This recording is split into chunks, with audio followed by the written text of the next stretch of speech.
श्री स्वामी समर्थ मित्रांनो, एखाद्याचा तळतळाट कसा लागतो वेळ काढून नक्की वाचा. 5 लाखांचा खळखळाट असावा, पण 5 रुपयांचा देखील तळतळाट नसावा. कोणाचीही हाय लागून घेऊ नये. यांचे भयंकर परिणाम भोगावे लागतात. काही लोकांना पटणारही नाही हा विषय तळतळाट, पण ज्यांनी अनेकांचा तळतळाट घेतला आणि त्यांचे भोग भोगत असतात त्यांना नक्कीच पटेल.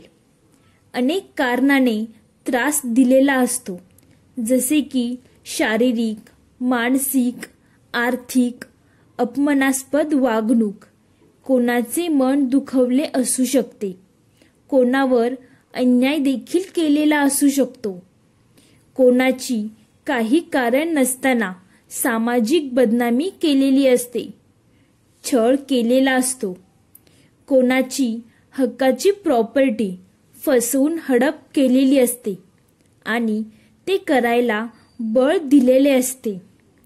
शारीरिक दुखापत केलेली असेल, शारीरिक दुखापत आलेली असेल.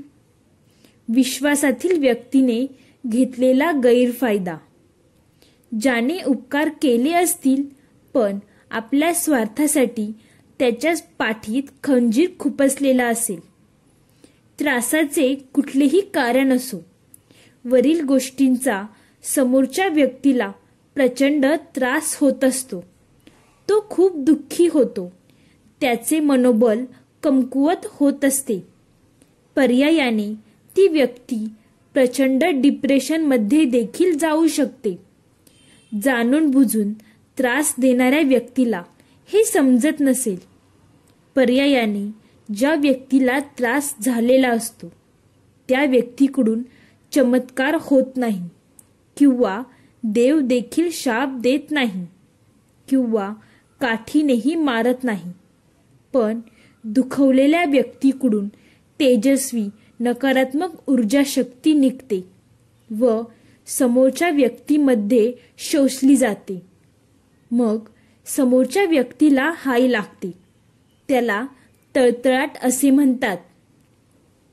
मग ज्याने कोणी त्रास दिलेला असतो त्याचे हे कार्य यशस्वी होत नाही, किंबहुना झाले तरी फळ जास्त वेळ टिकत नाही. सतत अपयश येते, घरात आजारपण येते. अशा अनेक प्रकारांची काहीही घटना घडू शकतात.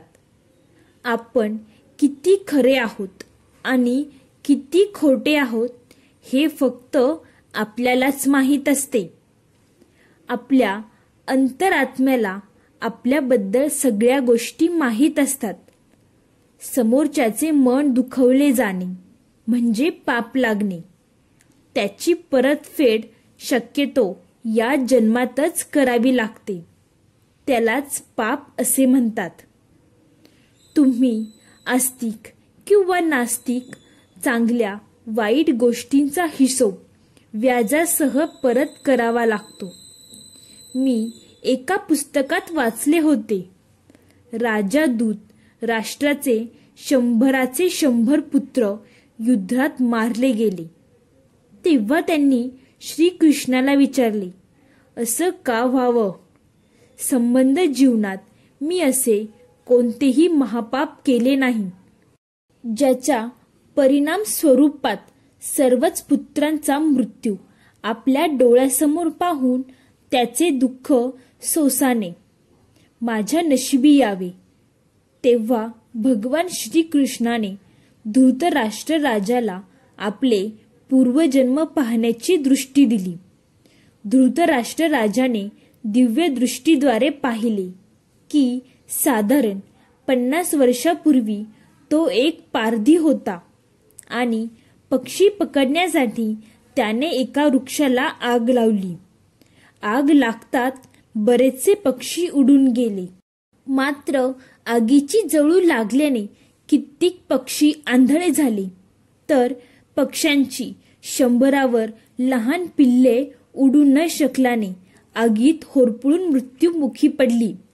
धृतराष्ट्र राज्याची त्यावेळेस तेथे क्रिया त्याच्या कर्माचे फळ कित्येक जन्मानंतर धृतराष्ट्र राज्याचे 100 पुत्र युद्धात मारले गेले तेव्हाच ते पूर्ण झाले.